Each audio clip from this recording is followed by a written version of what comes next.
The problem that happens in society is that sometimes there's a trauma plus a death. Obviously, death is traumatic if it's unexpected.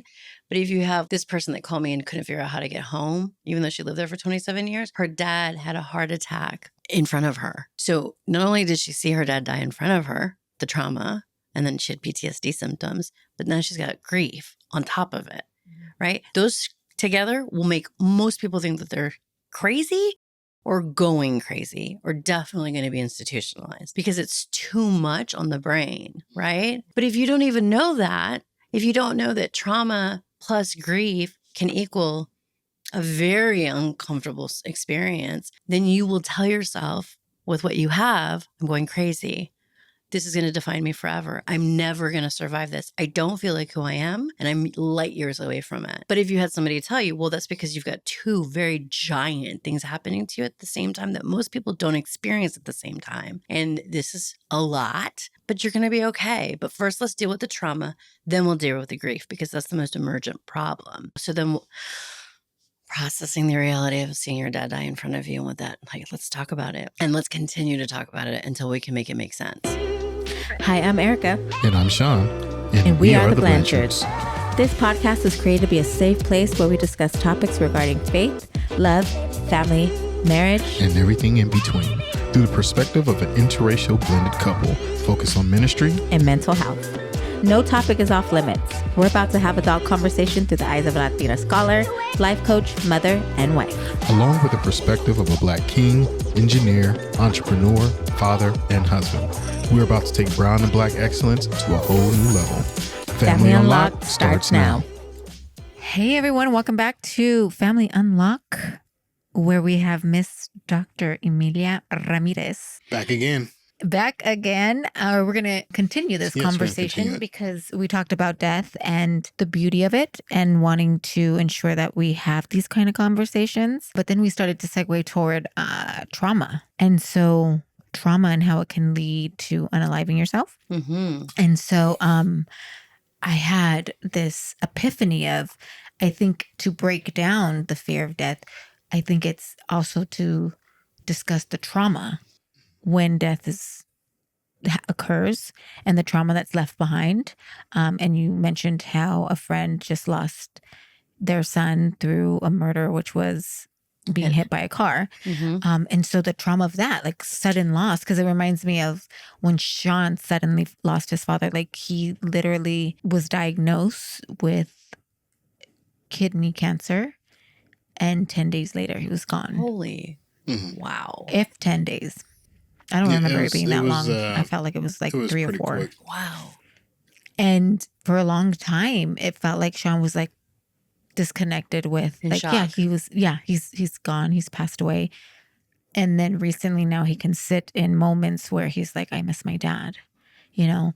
So the trauma of that, and also a parent or a loved one connecting with the trauma and not letting go of the trauma by because it allows you to identify that with the death. And now that's how you identify your life sometimes, right? Who you are and the connection of that. So what does, like, is that common? Am I saying it right? What is that? One thing I think is interesting is that trauma, like you can look at a brain scan, see the trauma, treat the trauma, take a brain scan, no more trauma.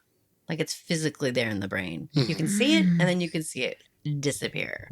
Wow. So where would you see it? Oh, sorry, it's like on a scan. Like on a scan. Yeah, but what part of the brain would you see in the frontal? I don't know. That's a good question. I don't know how the people were trauma photographing. but I remember being really compelled by that because trauma seems like it's a spiritual thing or some kind of metaphysical thing, or it's like, but no, it's actually a real material thing that shows up in the brain that people who are looking for trauma can see. And then if you process it, so like telling a story over and over and over again, over and over until there's not pain elicited would be processing it. And then you would theoretically be able to look at the scan and no longer see the trauma there.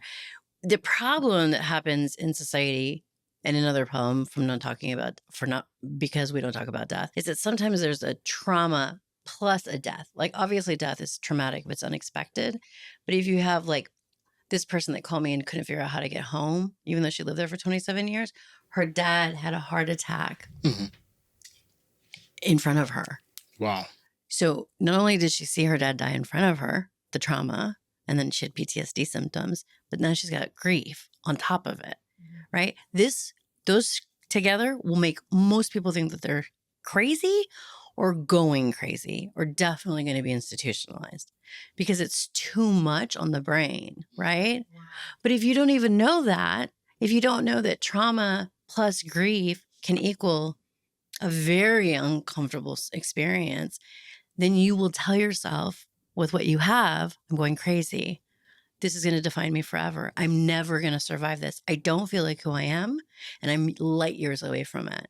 But if you had somebody tell you, well, that's because you've got two very giant things happening to you at the same time that most people don't experience at the same time. And this is a lot, but you're going to be okay. But first, let's deal with the trauma. Then we'll deal with the grief because that's the most emergent problem. So then like walking, so then processing the reality of seeing your dad die in front of you and with that, like, let's talk about it. And let's continue to talk about it until we can make it make sense. Do you think people feel like a sense of guilt Like explaining survivors? it as trauma? Because how They dare don't know. They don't know it's trauma usually. Oh. They're telling me, I need to talk to someone because I'm losing my mind. But then when you get the information, well, this is like... I was gonna, sorry, go ahead. And the reason I asked that is because just to use for some, like an example that's in real time. Like I think about my grandma, right? And her dementia and taking care of her and the stories constantly around in circles that I have to go and never able, she can't regulate herself anymore and trying to, it's so overwhelming that when I express like I need support, not from my immediate, like my kids or my husband, because they're there, but from like any extended family, it's kind of like, well, you're lucky to even have a grandma. And I'm like, That's not true. But I'm That's not not experiencing my grandma anymore. I'm experiencing, so I started to read on secondhand trauma and compassion fatigue because I'm at the point where I'm just like, how can I regulate you so you don't pull me in this crisis, chaotic whirlwind that you love to have and you can no longer process and can no longer identify that this is not real and not create this chaotic experience for myself because I feel like I'm in it. Like all of a sudden I'm in this world of just, am I making sense? Like, do I have dementia? Like, because I'm like, wow. And I don't think anybody understands that. They don't believe me because I don't have my grandma anymore. I don't. That person I have is not, it's her, but like times 10 because she's Mexican, she's a Mexican mom, I don't know how to. That's very hard for people to recognize, especially when you deal with things like dementia or Alzheimer's, is to acknowledge that this person, although physically they're a parent or a grandparent, they're not, the essence of them is not there. Right. And that is traumatic. It's a death to me. Absolutely. It's a death. Yeah. It's a really slow burn death that goes on for like 10 years. Yeah. Like it's Alzheimer's. I think more people need to talk about how painful it is to watch because you watch that person slowly die in front of your eyes. Yeah. It's cruel and unusual to say you're lucky you have them. That's not. Thank you. That's just not empathic at all. You've lost them over and over and over again and over and over and over again and it goes on forever. Yeah.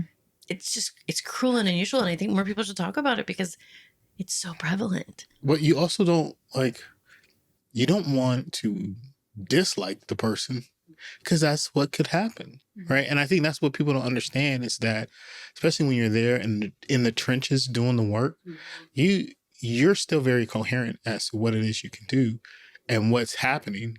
And you're like, I want to at least like you towards the end, and remember the person that was my grandma, as opposed to seeing this person now, the shell of a person, this person who, doesn't really know what's going on. And, there's always a fight, there's always a struggle. And so that is the difficulty of dealing with that stuff, right? It really is. And to see every day you're going through the same, it's like Groundhog Day every day, you're dealing 50 with first dates. yeah, 51st dates. Let's see if Hi, I'm today, let's see if today she's going to let me change your diaper Yeah. or whatever, because that can be a fight. Oh But my so gosh. what is that? Like, what I've decided to do is like, okay, I hate the dementia, right? I still love you because it's true that this disease, you no longer filter out the person you were inside. Neurodegenerative, Mm. which is a nice way of saying your brain's dying. Yeah. Ooh.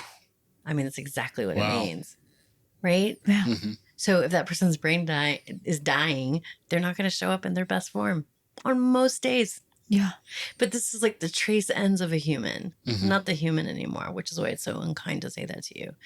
So but how do you prepare for the middle? We can't even do beginning and ending. Ending we can't do. How do you do the middle? Yeah. Right? Like my grandma had Alzheimer's. Both of them had Alzheimer's, and people would go in there and try to have normal conversations with her because she said, I just went skiing. And they're like, no, you didn't. I'm like, yes, she did. Yeah. She just went skiing. Tell us all about it. Because right now that's the only life that she has. Yes.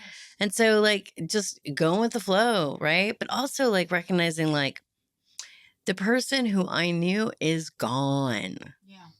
And who's here is the leftover parts of brain matter that are still working. That's awful just to say out loud, but it becomes more and more true toward the end till the body just, I mean, like a lot of the times people with dementia, Alzheimer's dementia, they die from no longer eating. That's how my grandma died. Ooh, isn't that awful? Because her body didn't work anymore. So then nobody wants to say that she's slowly starving, but that's what's happening, right? All those things can't even be said because we're like, no, we don't want to talk about that. We'll let the people at the nursing home talk about that. Mm-hmm. We'll just. And that's why I watch, like Sean's like, I don't know how you watch this. I watch this nurse hospice lady because she shares like what happens with Alzheimer's, what happens with dementia, but she also creates such a plan where she's like, but it doesn't hurt them. Mm-hmm. So it's hurting you watching it. They don't know that they're starving. They don't know that, you think you want to give them water, but their body is just no more water. I'm starting, that's the process, but it doesn't hurt. It's not mean. She says, it's not a mean process to allow the process to happen. Mm-hmm. And it prepares me. And I think this is why I'm in the field that I'm in, because I like to know things so that I can plan accordingly and not let the assumptions take over, because that's just going to give me anxiety. So I want to make sure we say that death process isn't as scary and painful for the person that like it is witnessing it. Oh, they're going to be set free. Yeah. I mean, like they're, in my mind, they're imprisoned and then they'll be set free. Right. Yeah. Somebody said that to me recently. It was in response to my friend recently dying. Somebody said, you shouldn't be set. Oh, it was a metaphor about some kind of an animal dying, and these fish were going to be without water, and the person was lamenting that all these fish were going to die, and then this spiritual teacher came and said, no, they're being set free, which I thought that's kind of awesome. Yeah Set free, then liberation plus loss, right? And like I think about like those moments we have, like when we think about your mom, like it's not that we hate the person she's become, we hate the disease. Yes, as it is, some of like our family members weren't the most easy to get along with anyway, and now this is way worse. Right, but still, like I rather be angry with the disease than the person, and so because of that, I can still be angry with her. I'm gonna feel my feelings. There's times that I'm like, there's no reason to make this such a struggle. But then, like we go to Disneyland, or we're going to go to, we go to Great America, and I'm like, oh, I get those moments.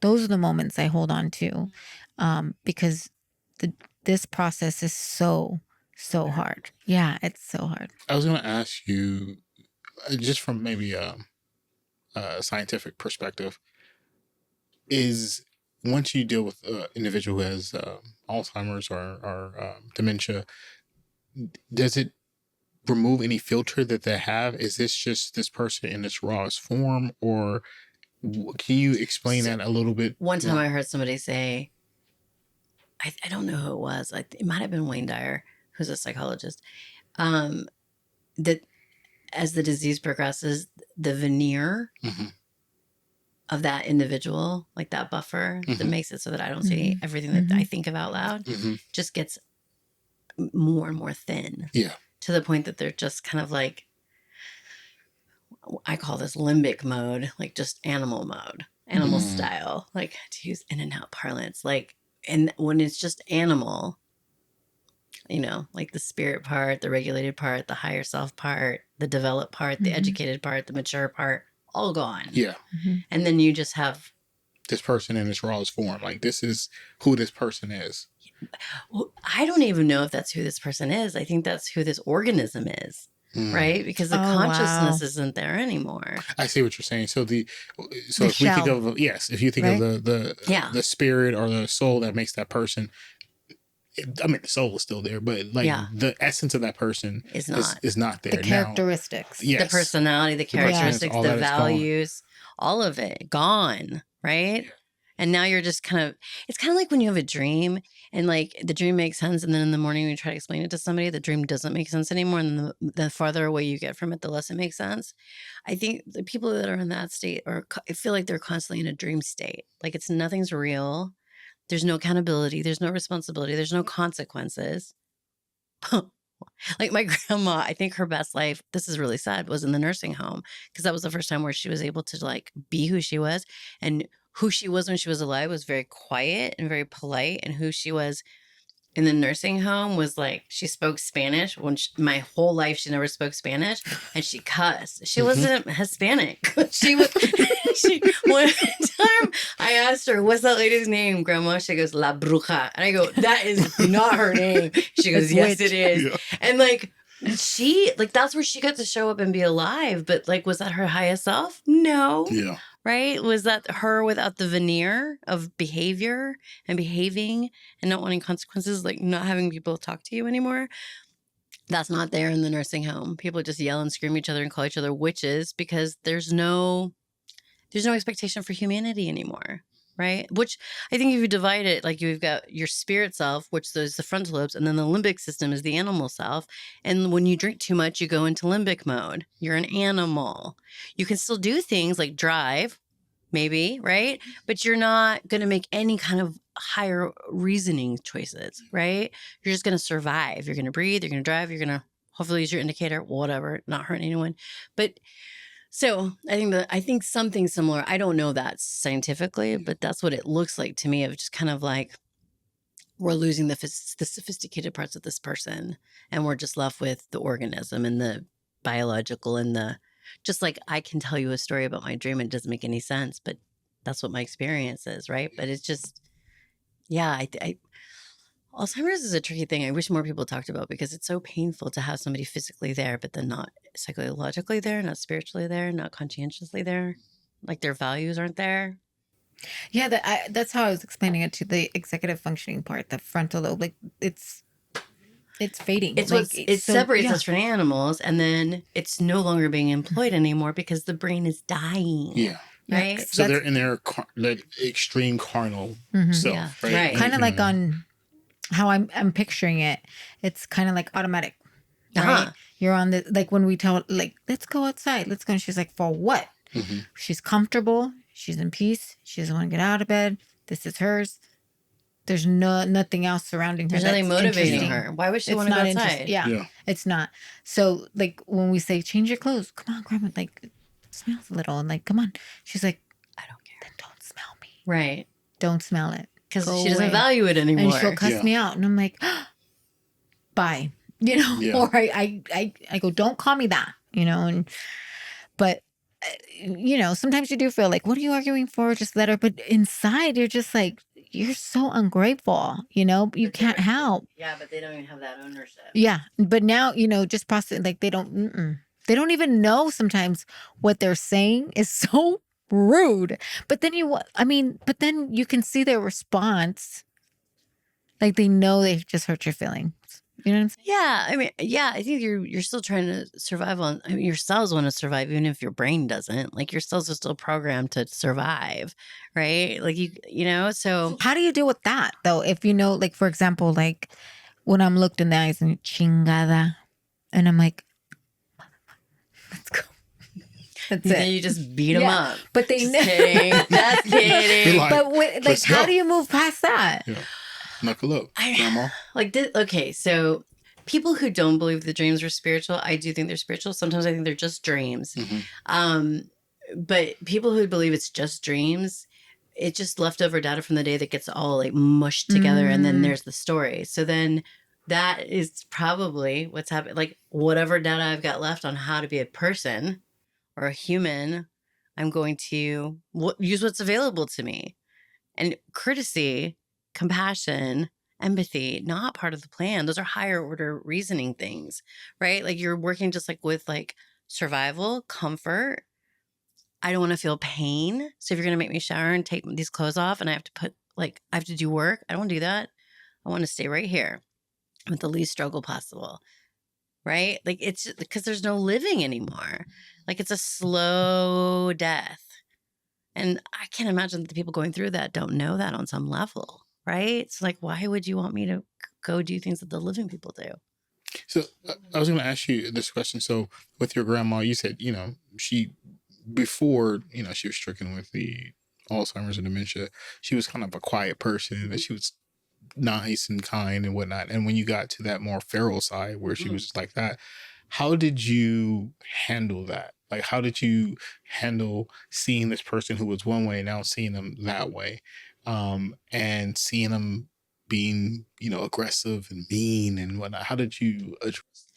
I laughed a lot. I didn't see her like every day like you guys do. Like I lived in Dallas and she was like a couple hours away on a plane. So every time I go down there, I'd see her.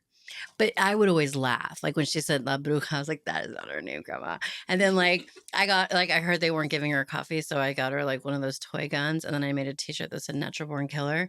And I told her like, will you just shoot this gun? And she was so into it, So like I tell people all the time, celebrate the ridiculous and lean into it. Because if you can just lean into it, like, oh, you went skiing today? Did you go with a hot guy? I hope so. What was his name? Brad? Was his name Charlie? What was his name? Grandma? Was he wearing clothes? Like that. Like just lean into the narrative, because the resistance and the expecting them, wanting to go back into the shape that you know them as, that's another form of like pain, right? Because you don't want the disconnection of the person that I know. But if you're trying to connect to that person, you're just going to be constantly sad and unhappy and hurt, because you are treating this person like they're operating with a full set of cards, which they are not.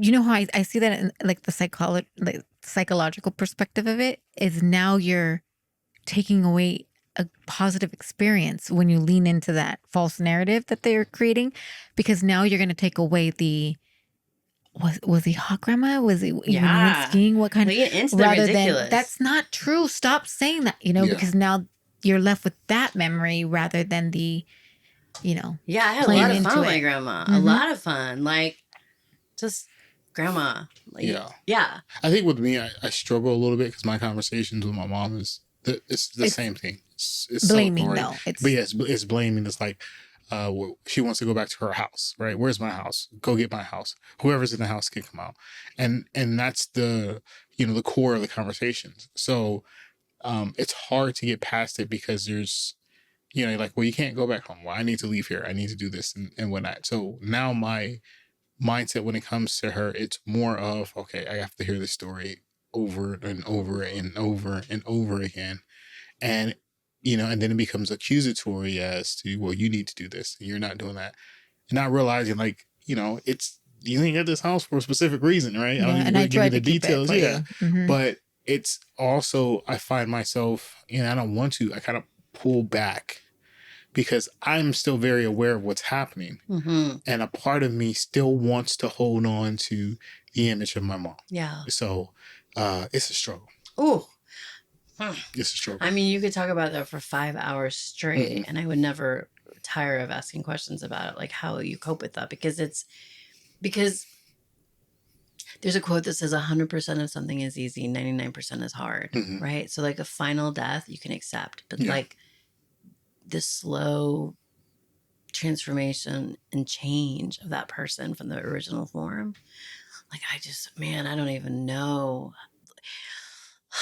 Both of my parents had Alzheimer's, and I told them last week, I was like, you guys are like a cognitive slipping situation all over the place, because my dad lost his wallet 2 days in a row, and then the third day he left his cell phone in my car after I dropped him off at the airport. But I was smart. I didn't drive away from the airport because I know better. So I was able to deliver. Because I'm still there. Because I'm still there.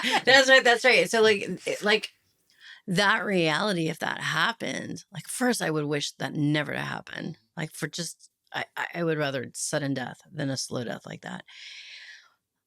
But if it did happen, and like in some ways, like, my dad doesn't have Alzheimer's at all, but he's a different person than the person I used to know. He is now in constant, doesn't give a F about anything. That's a new person. I don't know that person that well. He's not my favorite, right? Because he's like a tornado that's unleashed all the time, and everybody loves him, which just makes it worse.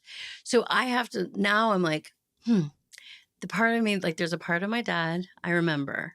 I'm going to hold on to that. He needs to live this life. He needs to feel free.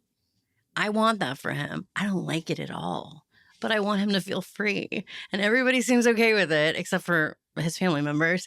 And so, like, just let him, like, I give up my expectation of him so that he can be free, right? I think that's what happens over and over and over again.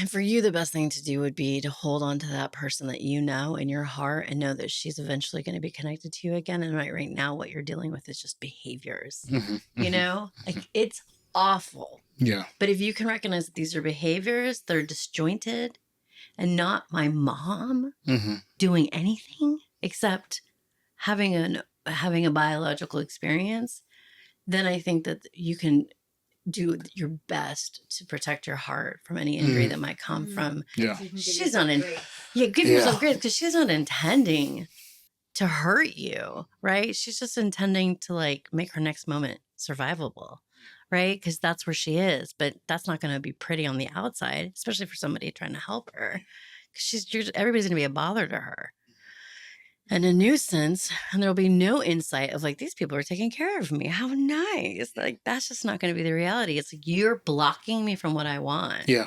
Oof. Ooh. Yeah. I mean, and that's the reality. So it's being able to navigate those waters. And I think it's tough. I think people, at this stage, in our lives, like, you're at a point where your parents are getting older, and, they're aging, and there's illnesses, and some have passed away. So you're holding on to this aspect of your last parent, Yeah. and trying to make it work the best way you can. But like I said, my hope is that I don't have resentment, and I can separate the disease from the individual, from the essence of who this person is. And You might try to, like, write, like, some kind of a document where you capture all the parts of her that, as you remember them, before they get overcast with other memories. Before, just to preserve it. And then whenever you're in pain, you can go back to it and contemplate, because right now you still have all those memories, but these other recent ones can just muddle that. Yeah. To just, like, keep a place where you keep her intact, and, like, this is the mom that I'm going to remember. Yeah. I think that was, and I definitely don't want to take over this conversation, but I think this was why it's challenging with my dad. And his absence is because he was, in the beginning of my life, he wasn't there. Right. He was, like, absent, and he had his struggles and dealt with the things that he dealt with. But towards the end, he was. And he had a reconnection and a rekindling. So, and then, he got a chance to see my family and love on my wife and my children and whatnot. And so the parts where there's a struggle for them or for me, is not necessarily his absence of a father, but it's his absence of seeing his grandchildren and being a granddad. So that's the struggles, right? That's where it's like, okay, I was able to get one more chance with him. With my mom, it's like, it's struggle, Mhm. It's a struggle. But I'm also trying to navigate those waters as well. So, Ooh, that's yeah. brutal. Okay, but enough about me. You guys. No, let's Continue. talk about you. No, but that makes sense because I feel like how do you keep watching someone with such a horrible disease and not receive that trauma, right? The trauma of like when they call or when I can hear my grandma moving in her bed, sometimes I'm like, I hope she wakes up in a good, like we're like, because we don't know who we're getting, Uh-huh. and Mm. and it's not, and the reason my grandma's still with me is because I love her. I'm not ready to put her anywhere. We keep thinking, she's not that bad yet. She's not, she just can't, she don't got that dog in her to like survive out there in the wild, in the nursing home, and we're okay. We're okay, but the trauma like in your body where you're like, oh, Yeah. I just think Because of trauma is trauma. It doesn't care who's inflicting it. or how you get it, right? Like Yeah. it's the trauma. Yeah. Right. What does that look like? And first off, like I know you said the brain, and I remember looking at scans and the trauma. It looks, if I remember correctly, it looked like just like a spillage, like in the I brain. don't remember. Like I remember those. It was a long time ago. I don't know how you preserve yourself in a situation like that, except for not to expect what you might most want. Ugh. Right? Because if you right? Because if you want this person to be decent and humble and grateful and aware of what I'm doing for them, that might happen for like a couple minutes, maybe, right? For moments, but you have no control over when that awareness is going to come to them, if it comes to them, or if their memories will come to them. Like, and if you perceive it like maybe from their perspective, it might be a little bit easier. Like, they don't understand that I'm taking care of them and keeping them alive and protecting them. That without me, they would be in a great amount of danger. They don't understand that. They just know that they have free will and I am inhibiting it and I am the monster. Right? Whew. That's not real. right. But if you can try to Like a child, though. Yeah, exactly like a child. Like if you can see it from their perspective and not expect their best selves to show up, which is all very awful. I think that you can kind of protect yourself from being disappointed. Because if you kind of go into it just like, this is gonna be a shit show, right? This is gonna be a shit show, and let's lean into it. But how freeing does that sound? Like, yes, it's gonna be chaotic. Yes, she's gonna call and ask for the most ridiculous things, Yeah. Why lean into that chaos, right? Yeah, no, lean I mean, into the okay. Well, because it's not the same thing as if it was you and me, and I was like, I don't like you. Get away from me. I don't want what you have That to wouldn't offer me. happen. I would never. Yeah, right. But like anybody else says that to you, like those words are just aggressive. Right. We respond to aggression in an aversion with an aversion, or like we don't want it. But that's if we're on equal playing field. Somebody that has a degenerating mind doesn't have the capacity to. I mean, that show doesn't up. just have to be dementia and Alzheimer's. yeah, I mean, no, it there's could be all like kinds of borderline stuff. personality. There's so many different Addiction. Yeah, there's so many different personalities we deal with, people we deal with on a daily basis. They're unpleasant. Right. And how they respond, creates a reaction in us. And for those who would say that an experience doesn't cause trauma and it doesn't get stuck in your body or in your mind, what would you say to that? I mean, I used to work with an extremely disabled man. He couldn't speak. He couldn't see. He couldn't hear. And one time he physically attacked me, and I had all the signs of physical trauma. He didn't mean to, and obviously it wasn't like malice, but I had bruises, a strained neck. I had to go to the doctor for a lot at a time because he physically attacked me. It doesn't matter that he's a disabled human being. My body doesn't care at all, right? And so, yeah, there's trauma. I'm going to feel trauma. I feel the trauma.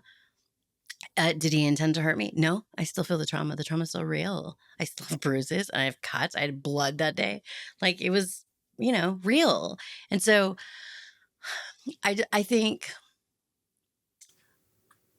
trauma and trying to prevent yourself from getting hurt by a mentally ill family member, I think it's safe to say you could classify Alzheimer's as a mental illness, right? It's a degenerative mental illness. And not taking it personally is something else. Like not taking it personally is not expecting connection nor expecting any kind of treatment you would expect from all the other people on the planet. Whew, that's real hard.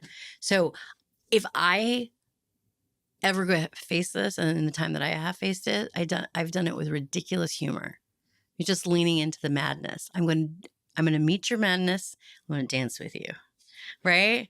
Because there is no other way. Reminds me of like when we see a client and they're, psychosis, they're dealing with psychosis and they're like, you know what I'm saying? And I'm like, I do. I do. I do know what you're talking about. I do. Right? Like one time somebody was like, can you turn off the satellites? Can you turn off the satellites in my mind? And I was like, I can. And I just shut down the computer. I was like, there, I turned them all off. And she was like, thank you.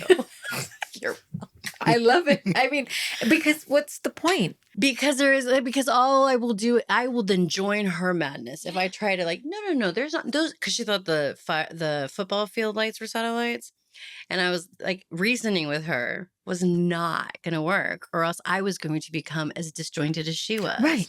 Now So you're like, now employ drawn magic. into the madness. I'm going to employ magic. Those satellites are going to turn off right now when I turn off this computer. She went to sleep. She was so grateful. I was a magician.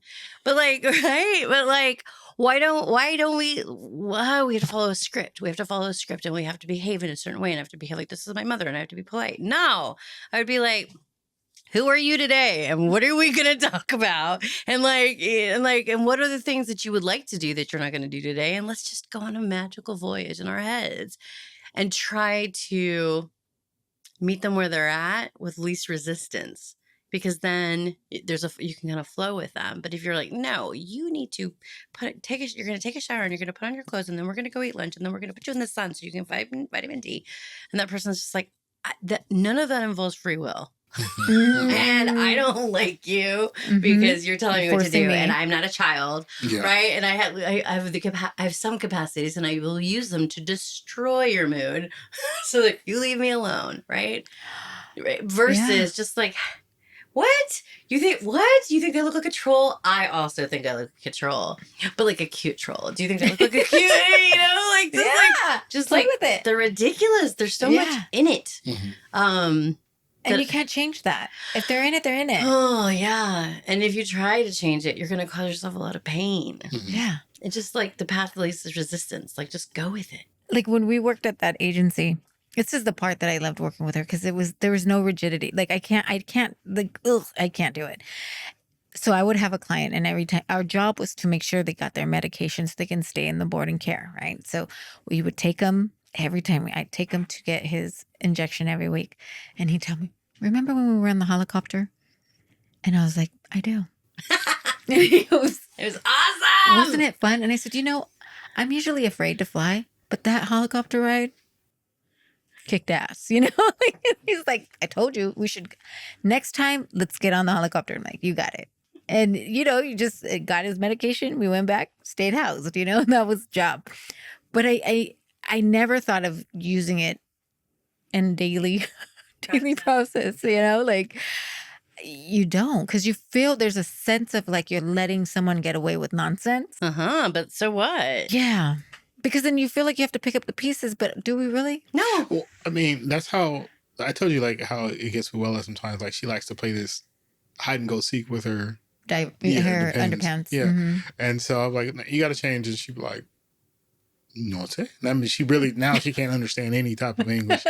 I'm like, come on, man, you got to do it. And then there's times that I'll catch her and she'll like take it and be like, I won this. I'm like, you go ahead and do that. I'm going to sleep.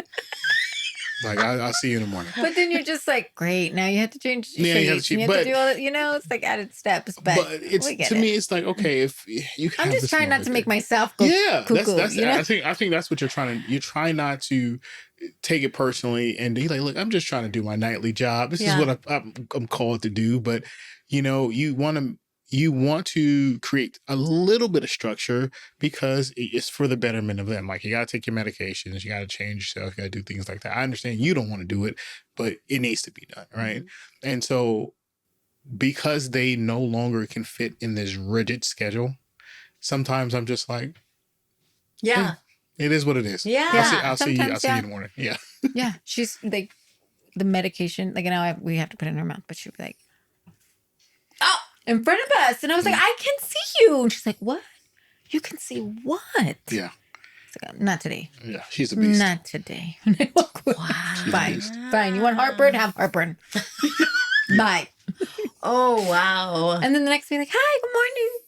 Like it never happened. Yeah. And then you're like, "How do you not go?" But isn't there like a part of you that's a rebel that can like relish in that? Like, I know that I'm not the person that's having that experience, but there's a part of me, that really enjoyed that my grandma was creating such a shitstorm instead of the nursing home. I think for Sean and I, because we grew up in chaos, this is our way to control it from not continuing the chaos of gaslighting us, but if we shift it to, they don't have that power, which I'm now doing, they don't have that power. Can't gaslight me because it's not real what you're doing, So yeah, I think it's really how we're processing and how we reflect on it. And Yeah. right. I heard someone say the other day that one of the most fundamental indications of healthy mental health is flexibility. Isn't that interesting? Mm-hmm. That's so true. It's so true. So true. Because the opposite is rigidity, and rigidity And breeds anxiety, anxiety. yeah. Yeah. So it like try that every time. Like, what would the most flexible part of me do right now? Because I know you have to have some semblance of control of, like, for safety, like you have to give the medication, but everything, like, figure out what the bottom lines are, and then everything else could be flexible. You know, of just like, oh, okay, you want to wear your underwear on your head, okay, Yeah. me too. I mean, just to see. I mean, just like, it could be fun. So what's interesting about this conversation is just making me kind of do a full circle of what we were talking about previously about grief and death and stuff like that, right? Is that you're seeing the end stages, right, of what it is for a person to go through that. And I'll use Wella as an example. She's 99. Wow. And she's a beast. She's just kicking, right? And I don't see her slowing down anytime soon. But you get to see these stages, right? Even with the concept with my mom, you get to see this stage. And so there is a death, not necessarily physically, but metaphorically, in terms of the essence of that individual is no longer there, and cognitively. And so you're also learning how to process that as well, right? And try not to stay on this circle of, look, I'm just trying to get you a quality of life, so before you leave here, you can at least, and it makes me think, am I doing this for me, or am I doing it for you? Am I doing it to say that I put in the work and look at how good of a son I am or caretaker I am? Or am I doing it because I truly care? I haven't figured that out yet, right? Because I've done some stuff for my mom, but I also recognize that there's a lot of processing that you have to do, especially in this stage, just because you have your own life, right? And at least what this has shown us, Erika and I, is like, I definitely want to make sure that our kids don't have to go through the stuff that we went through with them. I want them to enjoy their life. And we are putting things in place so that when we do get old and we get to, it should 99, that you don't have to work. Look, we're going to be chilling in the house over here, just doing our own thing. But also for us, I don't want that. I don't want to be in a home with babies and for long periods of time. And I want to be in a home where it's like life keeps going and it's fast paced. And as you get older, you're like discarded. And if you're not going as fast as what the world is doing, how it's supposed to for the next generation, you're a nuisance. And I rather be in a nice home, not not one of those other homes we had to put our clients in, but I want a retirement home where they got a bar and they got a DJ and they got all the great things, and I can just enjoy what I work so hard, the fruit of my labor, you know, and on top of, you know, my children not having to take care of me, but also I don't want that, you know, I want to be with my girls in my home, and, you know, Sean and out there in his 20s, you know, dancing up and nobody yelling at us, and because that's our community. I want my community, my old community. Your old people community? Yeah. I support it. I'll be there with you. Yes. That's Older, what I want. though. But Not fine. much older. I don't know about those. It's like with Erika. Yeah. He's like, no, you're going to live with me. I said, honey, when I'm 99, you'll be like 85. You'll be with me in there. You're like, where are you at, You're not mommy? much older than me, honey. That's really funny. We'll be together. You'll be next door or on the cot, on the top bunk. And I'm like, we can't trust these kids. I don't trust. I'm looking at Neo and Gio. I was like, I can't put the responsibility on you. You don't even wash your feet in the No. bathtub. Not at all. No. If my dad can get the wipes, Jesus, I can just imagine. Especially with the, I'm like, son, can you give me the wipes? He's on his game. I was like, well, it's going to be one of those days. It's going to be a crappy day for daddy, huh? Literally. This boy's not going to get off his entertainment. So, Wow. you know, but I think to me, that was a full circle moment. It's just kind of going back to all that stuff and looking at it and saying, okay, I can come back to this and I can take these tools and recognize that, okay, this is, you know, the essence of this person is not there, right? But I can at least, you know, recognize this is their, I don't want to use carnal, but them in their most feral state, and be able to, you know, abide it as long as it's nothing too ridiculous, but we can have fun in this process, right? We can do certain things. You can be able to enjoy some resemblance of normalcy and freedom. And maybe that's just what they're in connection, and be able to appreciate that and show kindness and compassion where sometimes it just feels like it's not there. Right? What do you think? I think the biggest takeaway I got from this, and to make it relatable, is we were able to share stories, even though your dad is not in the state that we deal with our, you know, my grandma and your mom. But everyone's going to go through this process with their parents when you're going to be like, what are you doing? You know, or whatever. To learn to lean into it, have those conversations.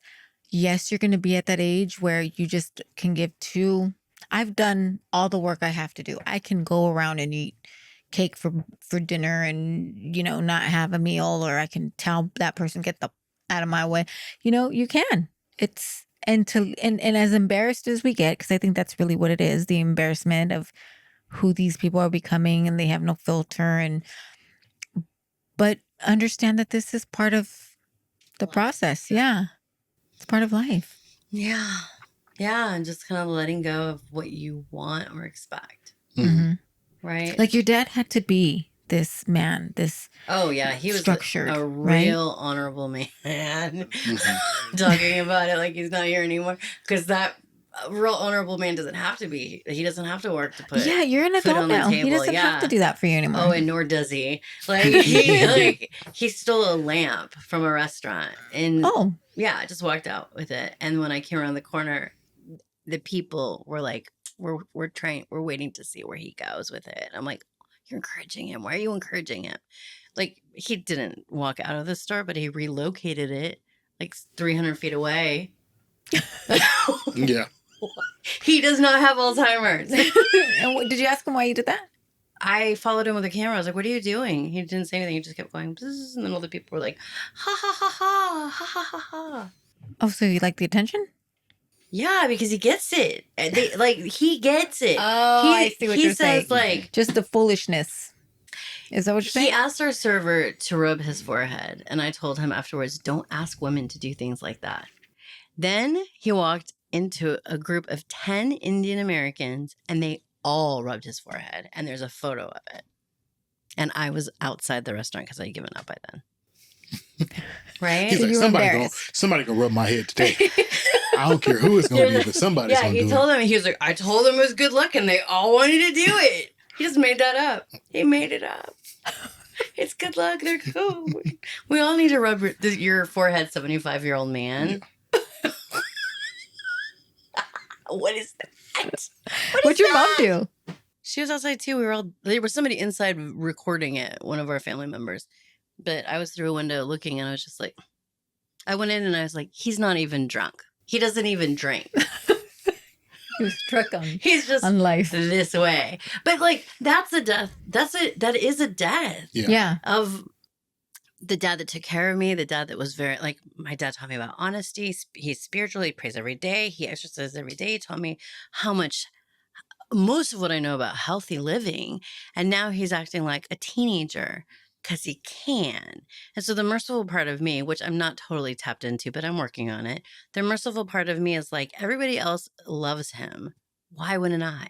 Right? I love him. He's acting like a buffoon, but everybody's getting a big kick out of it.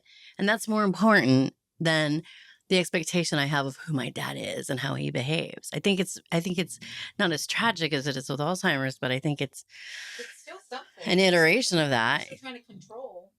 Well, I want you to act like the gentleman that I know my dad to be. But that guy is no longer with us. He is now like, I'm alive and I am going to show you how that feels for me. Wow. With my behavior. What freedom. Yeah. Yeah. At what cost? Some type of freedom. And it's just going to keep getting worse. Yeah. I think as we go forward, he just doesn't care. And he gets away with it. He wears Speedos. He wore Speedos out on a bicycle and then ran out of gas, hitchhiked, and a teenager picked him up and took him home. That's the kind of stuff he gets away with. That's not normal. You're not supposed to do that. So I got him a book for Christmas that said, How Not to Become a Crotchety Old Man. And the first page was, Don't wear a Speedo. It reminds me of those commercials.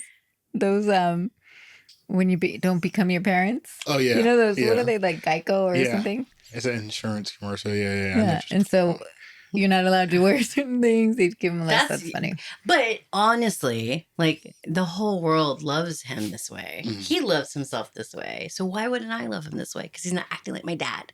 Yeah. Mm-hmm. Right? But this is dad 2.0, 3.0, 17.0, 75.0. Because there's still a part of your dad that you need. You're still young. He's so like one of my best be, friends. Right. He's one you're of my still best holding that. But in the process, you'll let go of it. But I understand why you're trying to hold on is what I'm saying. I just felt a little bit of like boundaries where other people that are strangers aren't touching your forehead, like, or your dome. Yeah. That's like with dinner. Like my grandma was the chef and she ate she was so well kept and used her napkin and now she's and she's burping and she's blowing her nose at the table and I'm like, what are you doing? I have little kids. I'm trying to train not to do that. Like she's like, I don't care about that anymore. Like, what did I do? What? Like, the food tastes better when I smack. Yeah. Or the restroom situation. Yeah, we'll never close the door. Oh my god! I mean, I don't want to bash her, but it's things we have to like. Okay, because she doesn't care anymore. Yeah. Like they're we do. I know, but like yeah, like I just see it with my dad. He just cares less and less. She doesn't see us. She goes, but we're there. She just can't see us. But if she sees us, she closes the door. That's nice. So we think it's. She'll look, see if anybody's there, and then she'll keep.